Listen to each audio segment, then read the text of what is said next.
In a world that is just buzzing with noise, how do you build a stronger, deeper connection with God?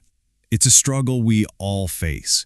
But what if the path forward was actually simpler than you think? Well, today we're going to break down 3 really powerful, practical steps to help you do just that. Does this feel familiar to you? You've got this real desire deep down to grow in your faith, but you just feel, stuck. You try, you maybe mess up, and it just feels like you're spinning your wheels, not making any real progress. If that's you, trust me, you are not alone. It's an incredibly common feeling. And, let's be honest with ourselves. These are usually the culprits, right? It's just so easy to put off our spiritual goals when our phones, our shows, our games are right there, offering this instant hit of distraction. We can get so caught up that our walk with God really starts to take a hit. So, what do you do when you're in that spot? Well, the core message from our source is all about resilience. It's not about never falling down, it's about what you do next. It's simple. You get up and you keep fighting. It's an empowering, active choice you get to make every single day. And that fight, it has a strategy. Our source lays out this really clear 3-step path for anyone who just refuses to give up. So, come on, let's walk through them together. All right, step 1 is all about creating intentional space. It's about growing in solitude.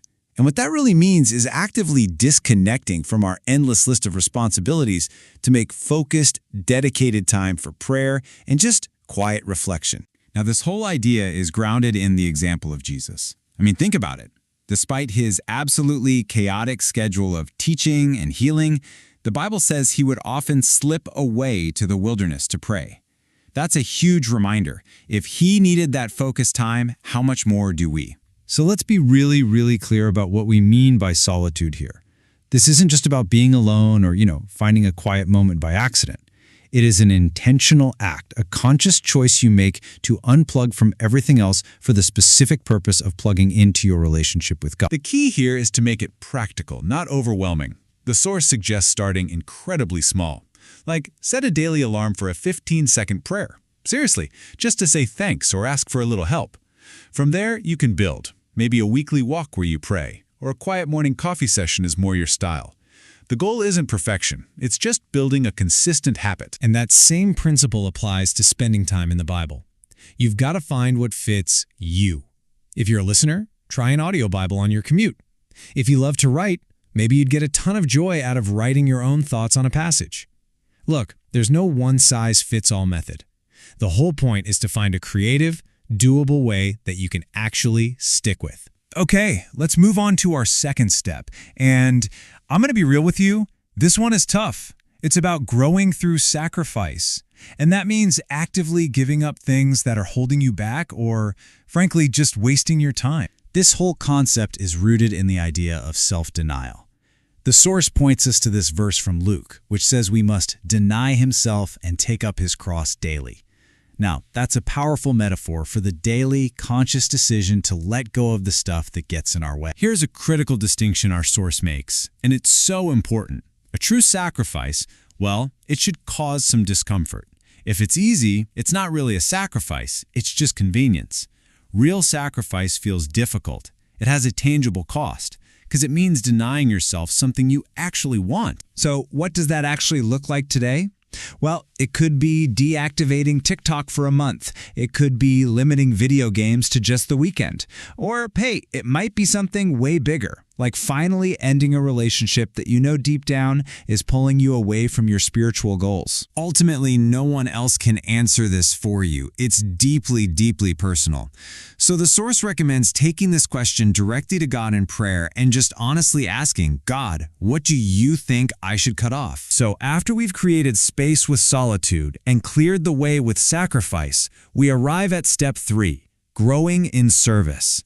This is all about taking your faith and putting it into outward action for the benefit of other people. The foundation for this step is this call to serve one another humbly in love. And it marks this fundamental shift in focus, doesn't it? From this inward-looking, how can I improve myself, to an outward-looking, how can I help others? And this brings us to a crucial point about growth. You can do Bible study all day long and gain a ton of knowledge. But it's only when you apply that knowledge by serving others that you gain real experience. The source is crystal clear on this. You absolutely cannot have true growth without both. They go hand in hand. So, the call here is to get involved. Find what you're passionate about. If you like high schoolers, join that ministry. If you have a heart for the elderly, there's a place for you there.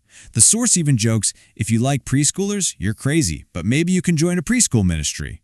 The point is, find a team, join it, and find a leader you can learn from. All right, let's bring it all home. Let's wrap this up. Here's the path forward, a simple summary for lasting growth based on everything we have just covered. So if you remember nothing else from this explainer, remember this three-part framework.